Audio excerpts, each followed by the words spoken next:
Bismillahirrahmanirrahim.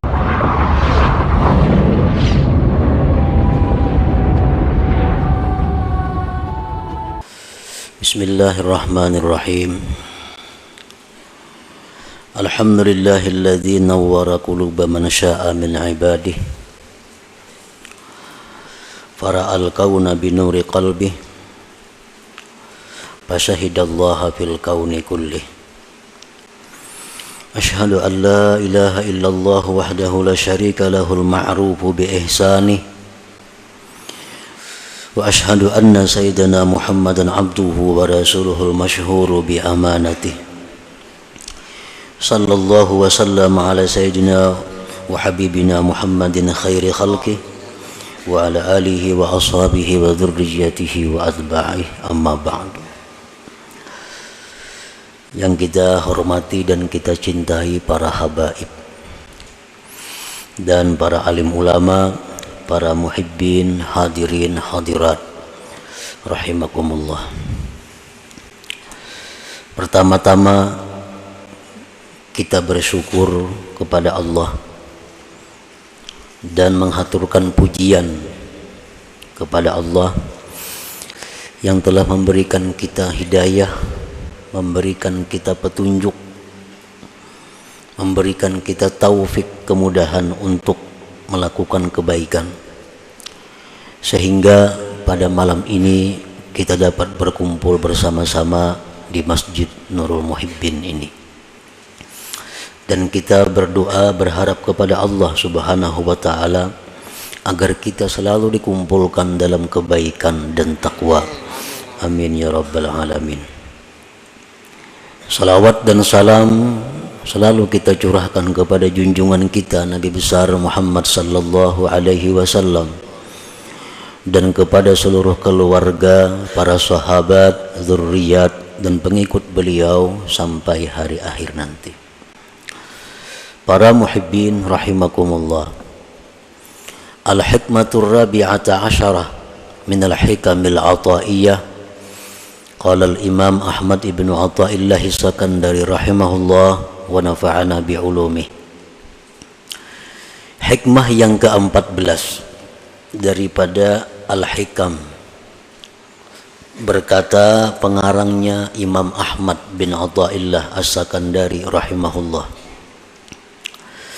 al-kaunu kulluhu zulmah wa innama anarahu zuhurul haqqi fih.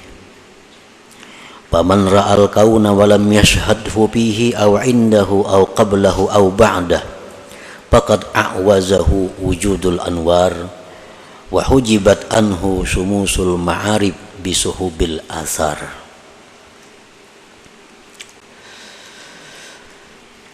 Hikmah yang ke-14 yang terjemahnya atau artinya adalah bermula alam semesta seluruhnya itu gelap gulita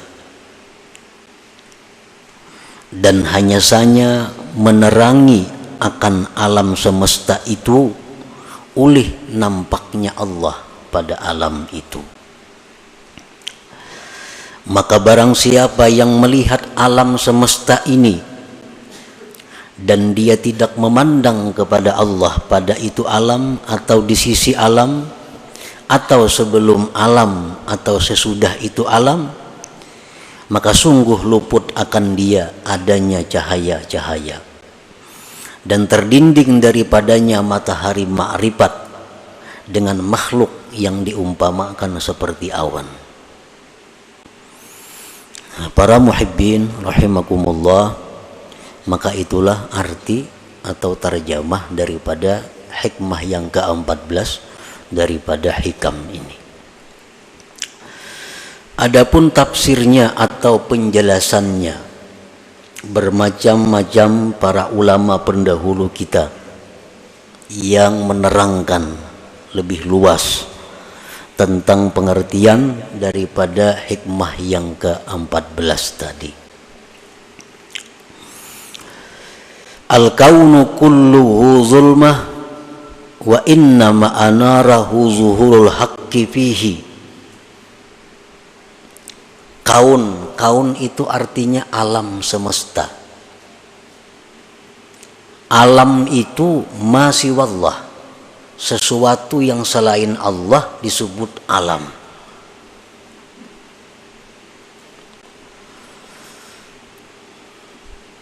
Baik itu surga, baik itu neraka, baik itu dunia, baik itu akhirat, baik itu bumi, langit, manusia, hewan, termasuk di dalamnya amal perbuatan kita, kebaikan, kejahatan, itu masuk di dalam alam.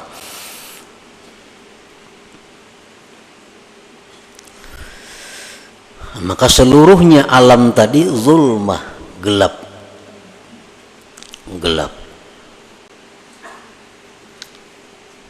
Gelap itu kadapnya kita. Nah, gelap itu adalah merupakan istilah dari berbagai macam. Gelap itu bisa merupakan istilah daripada tidak ada. Sesuatu yang tidak ada itu bisa diistilahkan dengan gelap. Contohnya adalah sudah beritanya, kalau jarak orang itu masih gelap, nah berarti kalau ada berita lagi. Nah, gelap itu bisa merupakan istilah tidak ada. Nah, kemudian gelap itu atau kadap itu bisa juga merupakan istilah daripada kesesatan, sesat. Bisa diistilahkan dengan gelap. Dan gelap itu bisa juga merupakan satu istilah daripada kejahatan. Nah, kejahatan itu biasa istilahnya gelap. Kata-kata yang dipakai adalah gelap. Nah, jadi alam semesta ini seluruhnya adalah gelap. Gelap itu bisa merupakan istilah daripada tidak ada, bisa istilah sesat, bisa istilah jahat.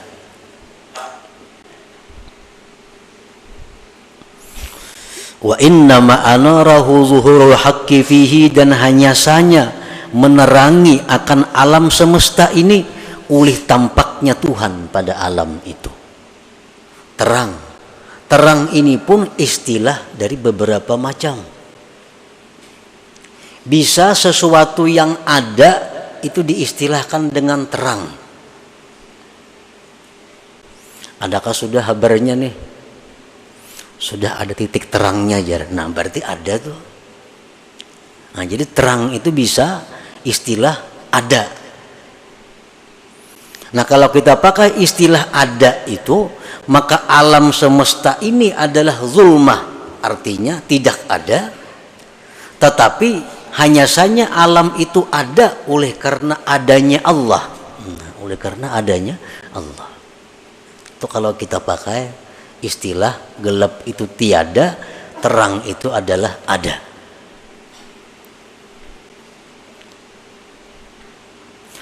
Terang itu bisa juga merupakan satu istilah daripada petunjuk. Petunjuk itu bisa disebut cahaya, terang, cahaya iman, ya kan?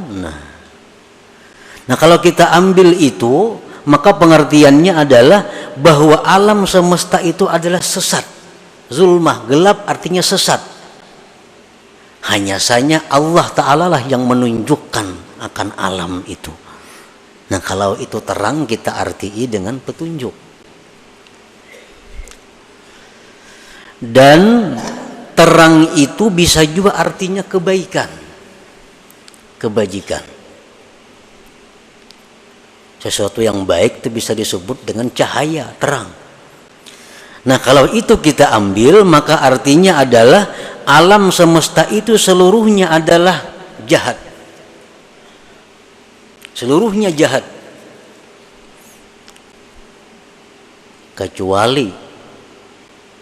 Kecuali apabila diterangi oleh Allah Subhanahu wa taala, maka alam itu akan menjadi baik.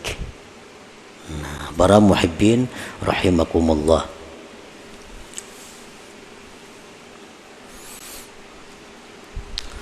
Untuk mendekatkan kepada paham kita, tadi mungkin terlalu jauh pemahamannya, masih lebar.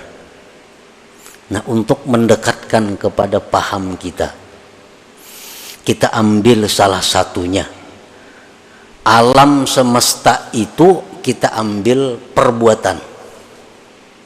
Jadi kada usah dulu membayangkan alam semesta itu dunia, akhirat, neraka, surga, laut, manusia, kada usah. Cukup kita ambil satu. Alam semesta itu kita ambil adalah perbuatan. Gelap itu kita ambil satu, kejahatan. Terang kita ambil satu, kebaikan. Nah, jadi perbuatan-perbuatan kita manusia itu adalah seluruhnya gelap, jahat, sayyi'ah.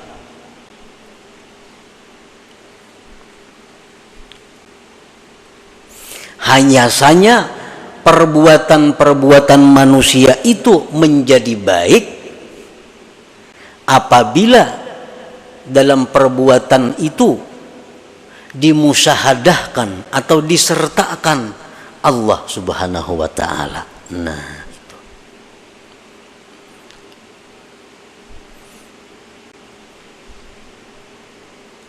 perbuatan-perbuatan kita itu semuaan kada baik, semuaan kada baik,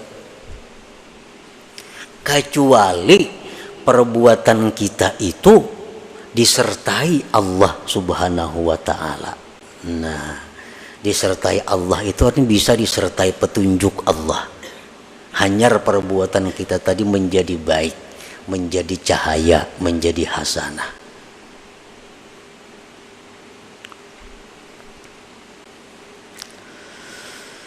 Para muhibbin rahimakumullah, bagaimana caranya kita menyertakan Allah dalam setiap perbuatan manusia? Bisa kita menyertakan Allah dalam perbuatan itu sebelum berbuat. Sebelum berbuat kita sudah ingat kepada Allah bahwa kita kada punya daya upaya, kada punya kemampuan. Ini adalah daya upaya dari Allah. Nah, sebelum berbuat. Atau kita menyertakan Allah itu sesudah berbuat. Sesudah kita berbuat, lalu kita menyadari bahwa perbuatan itu adalah merupakan perbuatan Allah Subhanahu wa ta'ala pada hakikatnya. Atau waktu sedang berbuat. Nah, terserah kita, nah mana yang kita ambil yang nyaman. Pokoknya segala perbuatan kita itu supaya ada Allahnya. Sebab bila kada ada Allahnya, maka seluruh perbuatan kita itu zulmah, gelap, artinya adalah jahat.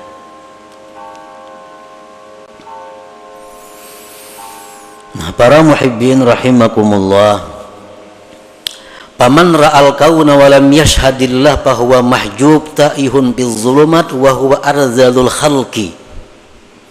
Barang siapa melihat perbuatan, tadi kita ambil contoh satu perbuatan. Siapa yang melihat perbuatan baik dirinya atau perbuatan orang lain, tetapi dia tidak bisa musyahadah kepada Allah, artinya dalam perbuatan itu dia tidak ada Allahnya. Siapa yang berbuat aku, siapa yang berbuat ikam, di hati itu kada ada Allahnya, kada ada. Nah, maka orang ini ngarannya mahjub, terdinding. Terdinding, tersesat, dan dia merupakan makhluk yang paling jahat, arzalul khalaik. Bila kita tuh mengakui bahwa yang berbuat ini adalah aku, sampai ke hati-hati kita aku, nah itu sesat, terdinding.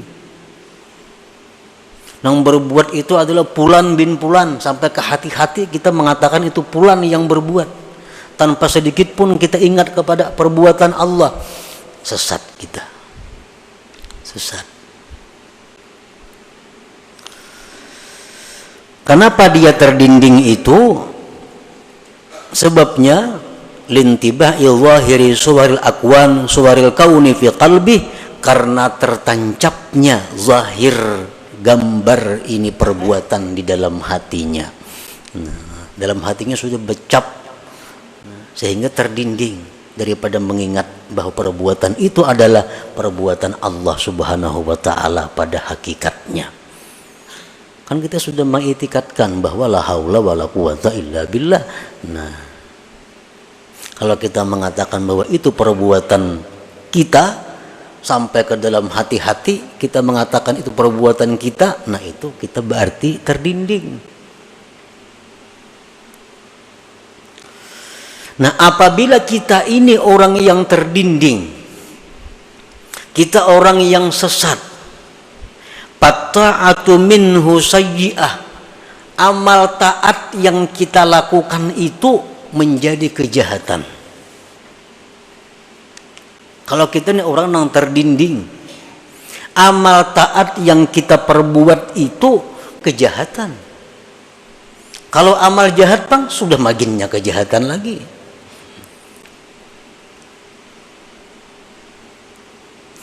Orang yang di dalam hatinya tuh kadang ingat lawan Allah, mengingat hanya Fulan bin Fulan, aku, si Anu, si B, kadang ada lalu dari Allahnya. Nah, orang ini kalau berbuat taat, maka taatnya itu jahat. Kenapa taatnya itu jahat?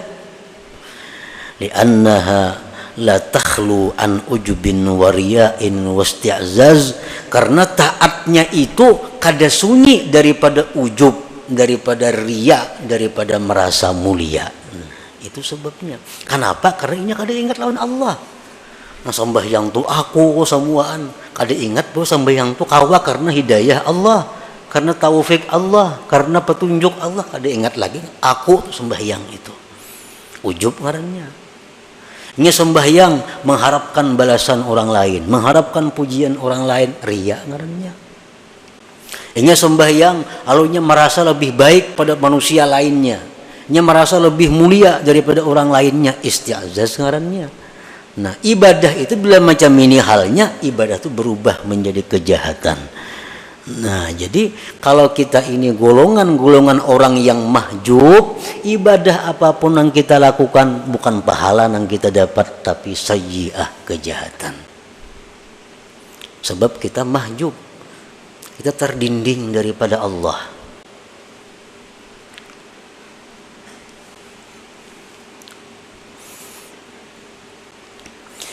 Wa amma man ra'al kauna wa yashhadullah ta'ala fahuwa mukashafun munawwarul basirah para al kauna kullahu nura. Adapun orang yang melihat perbuatan, kita ambil contoh perbuatan tadi. Dia melihat perbuatan dan di situ dia ingat kepada Allah. Nah, ini sembahyang, ingat aku ini sembahyang karena pertolongan Allah, karena petunjuk Allah, karena hidayah Allah, karena kekuatan Allah, aku lalu bisa kah ini. Nah, maka ini orang ngarannya mukasab, orang yang dibukakan mata hatinya oleh Allah. Munawwarul basirah, orang yang diterangi mata hatinya. Maka dia melihat perbuatan itu seluruhnya adalah cahaya, karena selalu ada Allah Subhanahu wa ta'ala. Inya sembahyang, inya bersedekah, baik dirinya atau orang lain, selalu inya melihat bahwa itu adalah petunjuk Allah, itu adalah kekuatan dari Allah, itu adalah taufik daripada Allah. Nah, sehingga orang itu jadi tinggalam jadinya, nang timbul hanya Allahnya. Nah, kalau macam itu kita ngarannya mukasab. Nah, mukasab.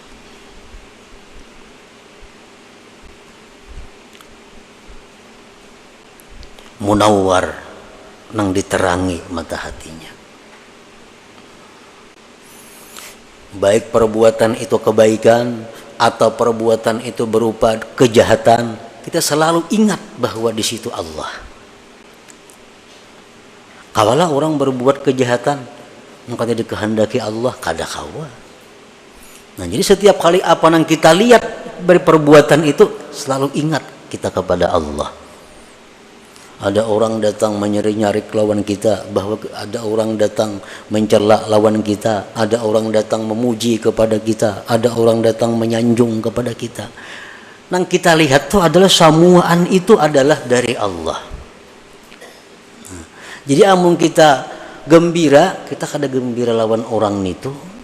Amun kita sarik, kita kada sarik lawan orang itu, karena orang tuh kada daya upaya. Kita mengatakan orang itu sarik, ini sariknya dari Allah. Allah memberinya kekuatan, memberinya kemampuan sehingga inya sarik lawan aku. Pada hakikatnya berarti Allah nang menegur aku, Allah nang sarik lawan aku. Nah, ini macam ini halnya orang nang mukasab, orang nang dibuka mata hatinya. Kada mau ada dendam, kada mau ada dengki. Kenapa? Karena inya mata hatinya terbuka. Nang mau dendam tuh orang nang lupa lawan Allah. Ada orang sarik lawan inya tuh maksudnya sarik lawan inya. Kada ingat ini tuh kawa sarik karena Allah, kada kawa ingat. Nah, fal maksiyatu minhu hasanah, maka kejahatan maksiat dari orang yang mukasab ini itu kebaikan. Apalagi kebaikan.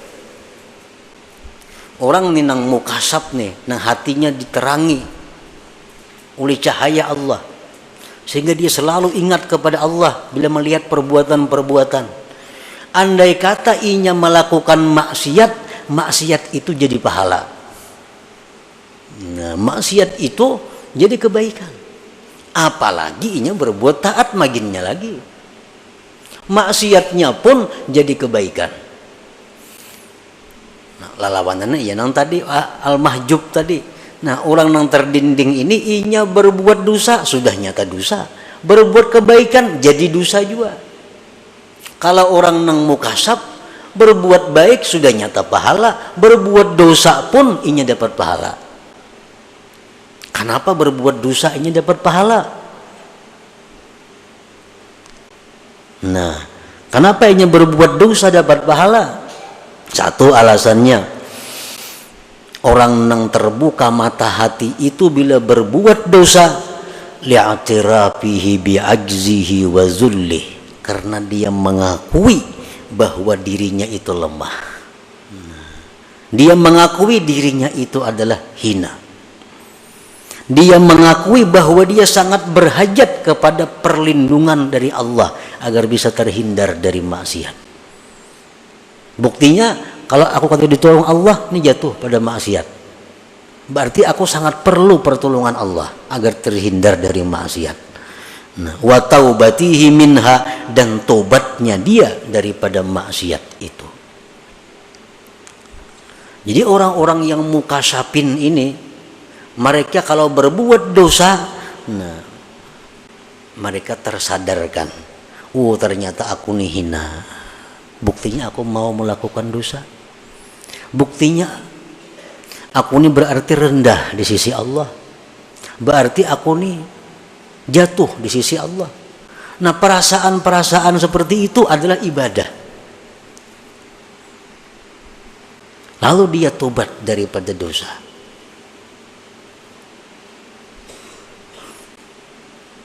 Banyak orang yang masuk surga karena dosa. Banyak orang masuk neraka karena kebaikan. Masuk neraka karena kebaikan, dengan kebaikan itu dia merasa dirinya paling mulia. Dengan kebaikan dia merasa orang lain hina. Akhirnya kebaikan itu mengantar dia masuk neraka. Dia melakukan dosa, lalu dia merasa hina daripada orang lain. Dia merasa rendah daripada orang lain. Akhirnya dia kembali kepada Allah minta ampun. Nah, dosanya itulah yang mengantar dia ke surga. Jadi orang-orang yang dibuka Allah mata hatinya, yang selalu ingat kepada Allah, walaupun yang diperbuatnya dosa, yang jadi pahala.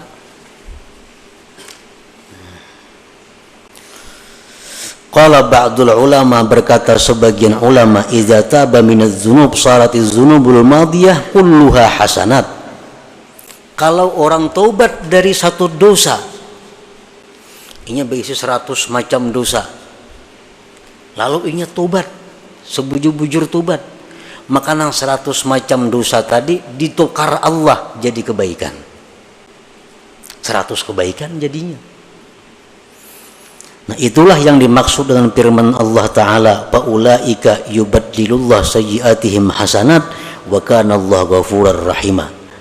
Mereka itulah yang Allah gantikan dosa-dosa mereka itu kebaikan. Orang ini macam-macam dosa, pokoknya ribuan dosa nang digawinya.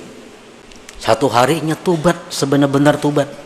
Nang 1000 dosa tuh berubah menjadi 1000 kebaikan.